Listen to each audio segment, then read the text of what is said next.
Shy waitress was ignored on a blind date until a single dad walked in and changed everything. Before we continue, please tell us, where in the world are you tuning in from? We love seeing how far our stories travel. Claire Donovan spent 45 minutes standing in front of her bathroom mirror in her tiny Cleveland apartment on a Friday night in late September, trying to convince herself she could walk into that Italian restaurant and not completely fall apart. And she'd already changed her outfit 3 times because nothing felt right, and her hands were shaking so bad she could barely get her earrings in. Her coworker Jess had set this whole thing up 2 weeks ago with her boyfriend's friend Brad, and Claire had said yes in a moment of weakness after Jess had cornered her during their shift at the diner and said, "You're 29 and you haven't been on a date in over 2 years. You need to get back out there." The problem was Claire had very good reasons for not dating, mainly that she was so shy around new people she could barely string sentences together. And the idea of sitting across from a stranger making small talk for an entire meal made her want to crawl under her bed and never come out. She'd almost canceled 3 separate times that week, had the text typed out and ready to send saying she was sick or had a family emergency or literally anything that would get her out of this. But Jess was so excited about it and kept telling her Brad was a great guy and they'd have so much in common, and Claire didn't want to disappoint the one person at work who actually made an effort to include her.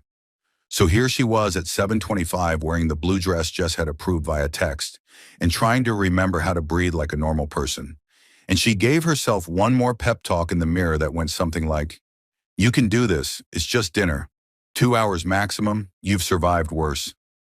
She drove to Marino's Italian kitchen with her stomach in knots and had to sit in her car for 5 full minutes doing breathing exercises before she could make herself walk through the front door. And the hostess greeted her with this bright smile that made Claire feel even more awkward because she could barely get out the words, "I'm meeting someone, reservation under Brad."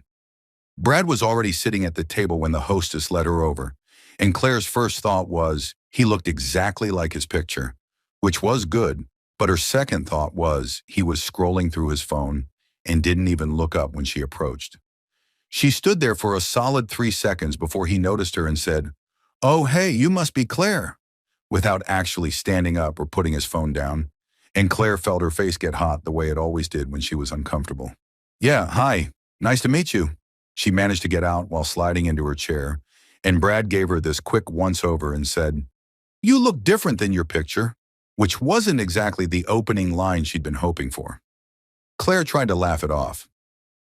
"Oh, I don't really like having my picture taken, so Jess sent you an old one, I think."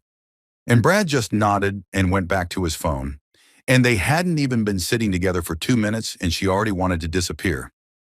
The waitress came over and took their drink orders, and Claire asked for water because her throat was so dry she could barely swallow. And she tried to start a conversation by asking Brad what he did for work because that seemed like a safe topic. "I'm in sales, medical equipment. It's pretty boring," he said, without looking up from whatever he was typing. And Claire waited for him to ask her anything about herself, but he just kept scrolling. She sat there feeling like an idiot and tried again. "Jess said you and her boyfriend work together?" And Brad said, "Yeah, Kevin's cool." And that was apparently the end of that. The waitress came back with their drinks and asked if they were ready to order appetizers. And Brad finally put his phone face down on the table and said, "Yeah, let's get the calamari, I guess," without asking Claire if she even liked calamari, which she didn't, but she wasn't about to speak up. 20 minutes into this disaster, Brad had picked his phone back up at least 4 times. And when Claire tried to ask him about his hobbies, he said, "You're quieter than I expected. Jess said you were shy, but this is kind of extreme." And the way he said it made Claire feel about 2 inches tall. She forced herself to respond, "Sorry, I'm just not great with first dates. I get nervous." And Brad shrugged like that was her problem, not his. The calamari arrived and Brad ate most of it while scrolling through what looked like Instagram. And Claire noticed he kept glancing over at their waitress every time she walked by. And when the woman came to check on them, Brad gave her this smile he definitely hadn't given Claire and said, "Everything's great. Thanks, gorgeous." And Claire wanted to sink through the floor. She was trying to figure out how to politely end this and just go home when Brad's phone actually rang. And he answered it right there at the table without excusing himself. "Hey man, what's up? Yeah, I'm just finishing up this thing. I'll meet you at Murphy's in like 20 minutes. Save me a seat. Claire's stomach dropped because the way he said this thing made it very clear he was talking about their date. And when he hung up, he looked at Claire with zero remorse and said, "So look, I'm going to be honest with you. This isn't really working for me. You're kind of boring, and I've got plans with some buddies, so I'm going to head out." Claire felt like she'd been slapped and she couldn't even form words, just sat there staring at him while he stood up and threw two 20s on the table like that, somehow made it okay that he was bailing on her in the middle of dinner. "That should cover my half. Have a good night," Brad said and walked out of the restaurant without looking back. And Claire sat there frozen in her chair with every single person within earshot, having definitely witnessed what just happened. Her eyes were burning with tears she refused to let fall, and her hands were shaking worse than before. And all she could think was, this is exactly why you don't put yourself out there. This is what happens when you try. The waitress came over looking genuinely sympathetic and said quietly, "Hun, can I get you anything else or just the check?" And Claire's voice came out barely above a whisper. "Just the check, please. I'm so sorry about all that." She was staring at her water glass trying to hold it together when she heard a man's voice say, "Hey, I'm really sorry to intrude, but I saw what just happened, and that guy's a complete idiot. Are you okay?" Claire looked up and saw a guy probably mid-30s standing next to her table, in jeans and a work jacket with grease stains on the sleeves, and he had this genuinely concerned expression that wasn't pity, just basic human decency. "I'm fine, thank you," Claire managed to say, even though she very obviously wasn't fine, and the guy gestured to Brad's empty chair. "Look, I'm just here picking up takeout for me and my daughter, but if you want company for a few minutes so you don't have to sit here alone feeling terrible, I've got time before my order's ready. Totally no pressure, though." Claire should have said no because talking to strangers was literally her nightmare scenario. But something about the way he asked made her feel like saying yes wouldn't be the worst thing. So she nodded and he sat down across from her. "I'm Ethan," he said, and didn't try to shake her hand or make it weird. Just sat there like this was a completely normal situation. "Claire," she said back, and her voice was still shaky, but he didn't comment on it. Ethan leaned back in his chair. "So on a scale of 1 to 10, how much do you wish you just stayed home tonight?" And Claire let out this surprised laugh that was half crying. "Honestly, like a 15. He smiled. "Yeah, that guy was something else. I was standing at the bar watching him ignore you for 20 minutes, and I kept thinking, someone needs to tell this dude that being on your phone during a date is basic level rudeness. And then he actually answered a call, and I was like, okay, this is next level terrible." Claire felt herself relaxing just slightly because he was making it okay to acknowledge how awful it had been instead of pretending it wasn't that bad. They talked for maybe 5 minutes about absolutely nothing important, and Ethan told her his daughter was 8 and playing on his phone at the bar. Probably bored he was taking so long, and Claire told him she worked at a diner, and this was her first date in 2 years, which was why she was so rusty at it. "For what it's worth," Ethan said when the hostess called his name for pickup, "that guy missing out on getting to know you says everything about him and nothing about you. I hope your next date is with someone who actually deserves your time." He stood up and headed to the counter, and Claire sat there feeling like maybe the whole night wasn't a complete disaster. And when the waitress brought over her check a minute later, Claire opened the folder and found it marked "paid in full" with a note scribbled on the receipt that said, "You deserve better, Ethan." And she looked toward the door, but he was already gone. Claire spent the entire next week thinking about Ethan in a way that was probably borderline obsessive. And every time she served a customer at the diner, she found herself looking up, hoping it would be him walking through the door, even though she had no logical reason to think a guy from the other side of Cleveland would randomly show up at her work.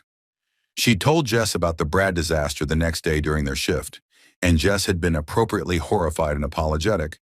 But when Claire mentioned the guy who'd sat with her after and paid for her meal, Jess had grabbed her arm and said, "Claire, that's literally the beginning of a romance novel. Please tell me you got his number." Claire had to admit she didn't even know his last name and had no way to contact him. And Jess looked at her like she'd just confessed to a crime.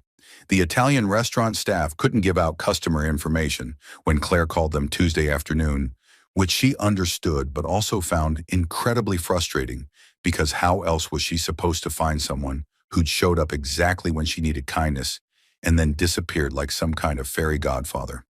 She tried searching Ethan Mechanic Cleveland on social media but got about 400 results, and none of the profile pictures looked right. And by Thursday, she'd convinced herself she was never going to see him again and needed to just accept that sometimes people drift into your life for 5 minutes and then they're gone. Saturday morning, she was working the breakfast rush at Coleman's Diner, pouring coffee and taking orders and trying not to burn herself on the industrial-sized griddle, when the bell above the door chimed and she looked up out of habit and literally almost dropped the entire pot of coffee she was holding. Ethan walked in with a little girl who had to be his daughter based on the fact that she had the same dark hair and was holding his hand while chattering about something that required a lot of hand gestures. And Claire just stood there frozen in the middle of the dining room until her coworker Tony said, "Earth to Claire, you okay?" She nodded and somehow made her feet move toward the hostess stand where Ethan was asking for a table for two. And he didn't even glance at her because she was in her work uniform with her hair pulled back in a bun and a name tag that said Claire. But people never really looked at waitresses' faces. The hostess sat them in Claire's section because of course she did, and Claire had about 30 seconds to pull herself together before she had to walk over there with menus and somehow form coherent sentences. She approached their table with her heart pounding so hard she could hear it in her ears, and the little girl was already announcing, "I want chocolate chip pancakes with extra chocolate chips and whipped cream and also orange juice," before Claire even got the menus down. Ethan was smiling at his daughter. "Lily, we haven't even looked at the menu yet. Maybe say good morning to the waitress first." And Lily looked up at Claire with big brown eyes and said, "Good morning. I still want chocolate chip pancakes, though." Claire couldn't help but smile because the kid was adorable, and she managed to say, "Good morning. Chocolate chip pancakes are an excellent choice." And then she made the mistake of looking directly at Ethan, and he looked up at the same moment, and his expression shifted from polite customer to complete recognition. "Wait," Ethan said, and his voice had this surprise quality. "The restaurant last week, that was you, wasn't it?" And Claire felt her face get hot the way it always did.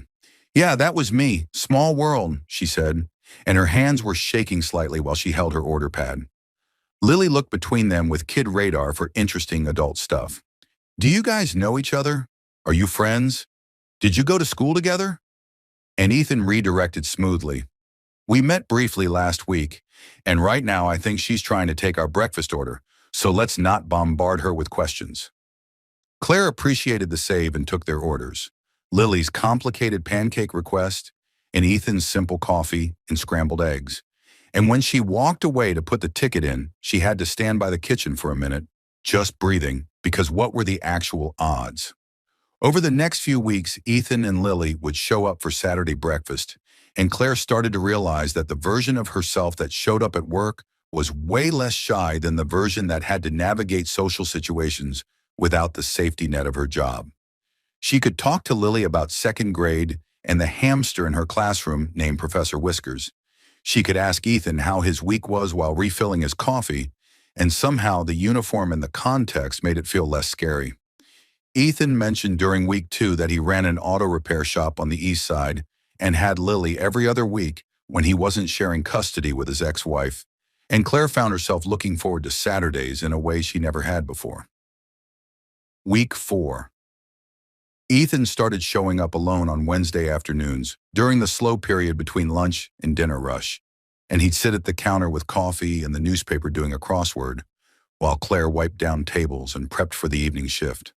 They'd talk in the spaces between her other customers, little conversations about nothing and everything, and Ethan told her about his divorce 2 years ago that had been mutual and amicable, but still lonely. And Claire told him about growing up so shy she used to hide behind her mom at family gatherings. "Does it get easier?" she asked him one afternoon while refilling the ketchup bottles. "The whole putting yourself out there thing?" And Ethan had looked at her thoughtfully. "Honestly, not really. You just get better at faking it until it feels real." The shift happened on a rainy Wednesday in late October when the diner was completely dead, and Ethan had been sitting at the counter for over an hour, and Claire was wiping down the same spot on the counter for the third time because she didn't know what to do with her hands. "Claire," Ethan said, and something in his tone made her look up. I'm just gonna ask this straight out because I'm not great at hints. Would you want to have dinner with me sometime? Like an actual planned thing, not just me showing up where you work? Claire felt her stomach drop, and her immediate instinct was panic. The same feeling she'd had before the Brad date, except worse, because this time she actually liked the person asking. I don't think that's a good idea, came out of her mouth before her brain could catch up, and she watched Ethan's face shift from hopeful to carefully neutral. Okay, no worries, I just thought I'd ask, he said, and his voice was casual, but Claire could see she'd hurt him. She tried to explain, it's not that I don't like you, I'm really bad at dating, like catastrophically bad, and I don't want to mess this up. But even as she said it, she knew it sounded like an excuse. Ethan put money on the counter for his coffee. You don't have to explain, Claire, I get it. I'll see you around. And he left before she could figure out how to make it better. And she stood there feeling like she'd just made the biggest mistake of her life. 2 weeks went by and Ethan didn't come back. Not on Wednesday and not on Saturday. And Lily didn't bounce through the door asking for chocolate chip pancakes. And Claire felt the absence like a physical thing. Jess noticed her moping around during their Thursday shift and finally cornered her in the kitchen. What's going on with you? You've been miserable for weeks. And Claire told her everything, the whole story from Brad to Ethan to turning him down out of pure fear. Jess looked at her like she'd grown a second head. Let me get this straight. A genuinely nice guy who's been showing up consistently for a month, who paid for your meal when a jerk ditched you, who has an adorable daughter and actual job, asked you out, and you said no because you're scared. Claire nodded miserably and Jess shook her head. Claire, I love you, but you need to hear this. You can't let one bad date with one terrible guy make you shut down the first decent opportunity you've had in years. Claire knew Jess was right, but knowing it and doing something about it were two different things, especially when she didn't even have Ethan's phone number, and he'd made it pretty clear he wasn't interested in being rejected twice. She was working the Saturday lunch shift 2.5 weeks after the rejection, trying not to stare at the door every 5 seconds.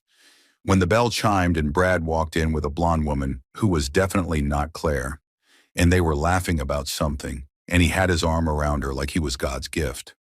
Claire's stomach turned and she tried to duck into the kitchen, but Tony had already seated them in her section, and she had to walk over there with menus, like seeing her ex-blind date who ditched her wasn't making her want to throw up.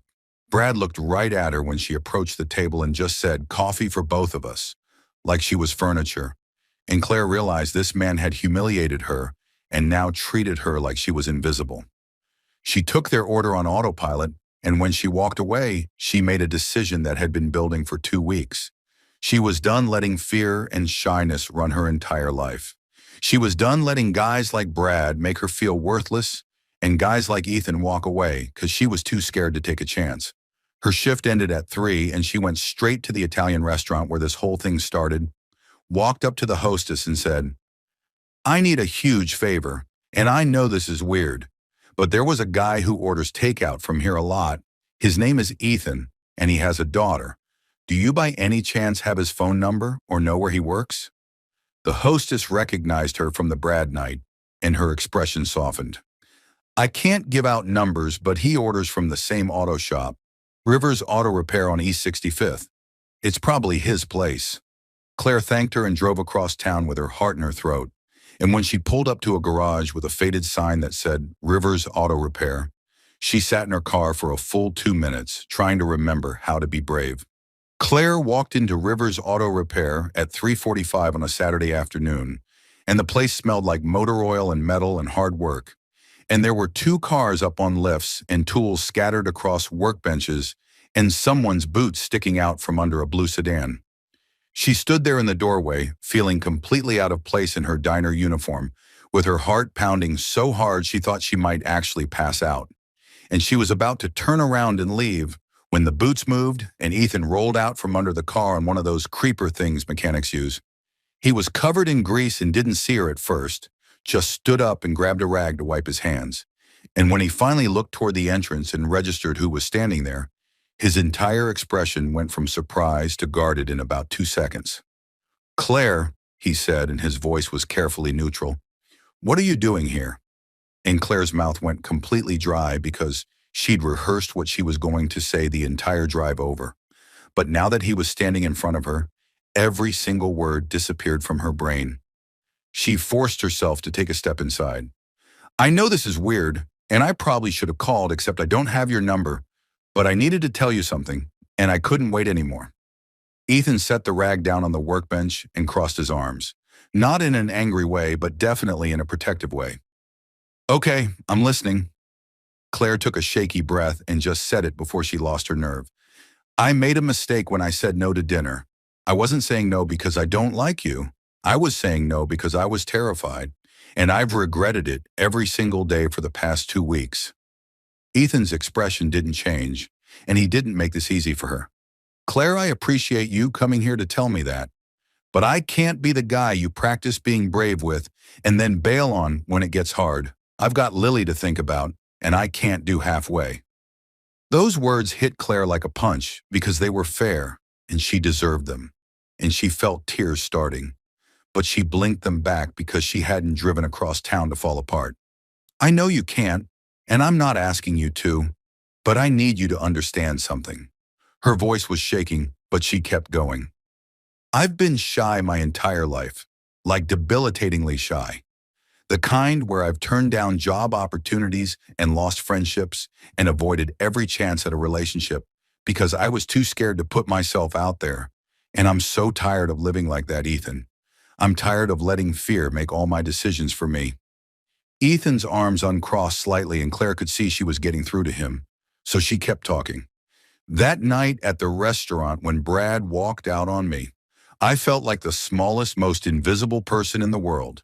And then you sat down and treated me like I mattered, like I was worth 5 minutes of your time, and I haven't been able to stop thinking about it. Her voice cracked. You see me, Ethan, really see me, and that terrifies me, but it also makes me want to be braver than I've ever been. So I'm here asking if you'll give me another chance. And I'm not saying I'll be perfect at this or that I won't get scared again, but I promise I'll try. Ethan was quiet for a long minute just looking at her, and Claire couldn't read his expression and was starting to think she'd completely blown it when he finally spoke. What changed? He asked, and his voice was softer now. 2 weeks ago, you were sure this was a bad idea. What's different now? Claire thought about Brad sitting in her section, treating her like nothing. Thought about 2 weeks of missing Ethan's Wednesday afternoon crosswords and Lily's pancake orders.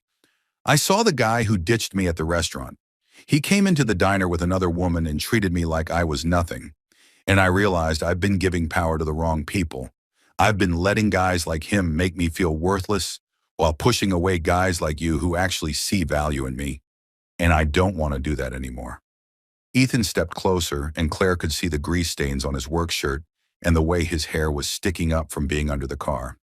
If we do this, we're doing it slow. I need to know you're really in this before I let you get closer to Lily. She's already asked about you twice, and I can't have her getting attached to someone who might disappear. Claire nodded so hard she probably looked ridiculous. Slow is good. Slow is great. I can do slow. And Ethan smiled for the first time since she'd walked in. Okay, dinner Friday night, and we're going back to that Italian place because you deserve to have a good memory there instead of the Brad disaster. And Claire felt something warm spread through her chest. They had their first real date that Friday, and Claire was nervous enough that she almost canceled 3 times. But she showed up in the same blue dress and found Ethan waiting at a table, looking just as nervous as she felt. And somehow, that made it easier. He asked her about growing up in Cleveland and what made her want to be a waitress, which nobody had ever asked before. And she told him about how serving people felt safer than office jobs where she'd have to make presentations or attend meetings. And he didn't judge her for it, just listened like her answer mattered. 2 weeks after that first date, Ethan invited Claire to his place for Sunday breakfast and specified that Lily would be there. And Claire showed up with ingredients to make pancakes from scratch because that felt less intimidating than just sitting around making conversation. Lily answered the door and her face lit up. You're the pancake lady from the diner. Are you Dad's friend now? And before Claire could figure out how to answer, Ethan appeared behind his daughter looking slightly panicked. Lily, what did we talk about regarding personal questions? But Lily just shrugged. You said Claire was coming over, and you smiled when you said her name, so I figured you like her." Claire knelt down to Lily's level. "Your dad and I are getting to know each other. Is that okay with you?" And Lily considered this very seriously before announcing, "Yeah, that's okay, but only if you teach me how to make the really good pancakes like at the diner." 4 months went by, and Claire and Ethan figured out how to build something real, slow and steady and honest, and Claire was still shy around new people, but with him she felt safe enough to try pushing past it. Lily started calling her Miss Claire and would grab her hand when they went to the park, and Ethan told her one night after Lily went to bed that his daughter asked if Claire was going to be around forever, and he didn't know how to answer that. "What did you tell her?" Claire asked with her heart in her throat, and Ethan pulled her closer on the couch. "I told her I hope so, because I'm kind of crazy about you, and I think you might be stuck with us." They were taking it slow on the official labels, but everyone who mattered knew they were together, and Claire had never felt more seen or valued in her entire life. Saturday morning in early April, Claire was working her regular shift when the bell above the door chimed, and Brad walked in alone this time. And he actually had the audacity to approach the counter where she was standing. "Hey, Claire, right? We went out that one time. How have you been?" And he said it like they were old friends catching up, like he hadn't ditched her mid-date and called her boring. Claire felt her old instinct to shrink back kick in, but before she could respond, Ethan walked through the door because he'd started bringing her coffee on her Saturday shifts, and he took in the situation immediately. He walked right up to where Brad was standing and put his arm around Claire's waist. "She's busy. You should probably find somewhere else to eat." And his voice was polite but firm in a way that made it very clear this wasn't a suggestion. Brad looked between them and seemed to finally register that he'd screwed up. "Oh, I didn't know you were. I was just saying hi." And Ethan didn't move his arm from around Claire. "Yeah, well, you said it. Have a good day." And Brad practically scurried out of the diner. Lily was sitting at the counter and had watched the whole thing with fascination. "Who was that guy, Dad? He seemed nervous." And Ethan sat down next to his daughter. "Nobody important, bug, just someone who didn't know how to treat people right." Claire stood there behind the counter feeling something shift inside her, the realization that she didn't need to make herself smaller anymore, that she had people who stood beside her and saw her worth even when she struggled to see it herself. She poured Ethan his coffee and ruffled Lily's hair, and later when her shift ended and they were walking to the parking lot, Ethan stopped her. "You okay? I know seeing that guy probably brought stuff up." Claire thought about it and realized she was more than okay. "You know what's weird?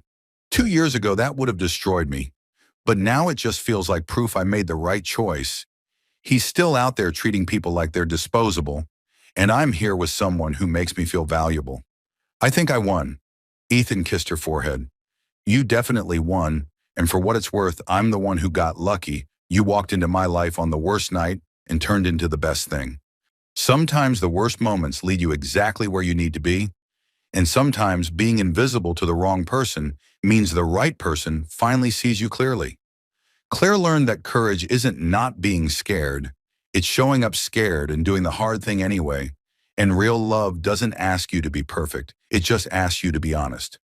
If this story reminded you that your worth isn't determined by the people who overlook you, but by the people who choose to see you, hit that subscribe button and share this with someone who needs to hear it.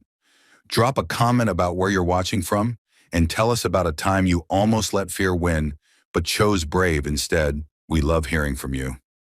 Thanks for being here with us, and remember, the person who makes you feel invisible isn't your person. The one who sees you when you're convinced you're invisible, that's the one worth keeping.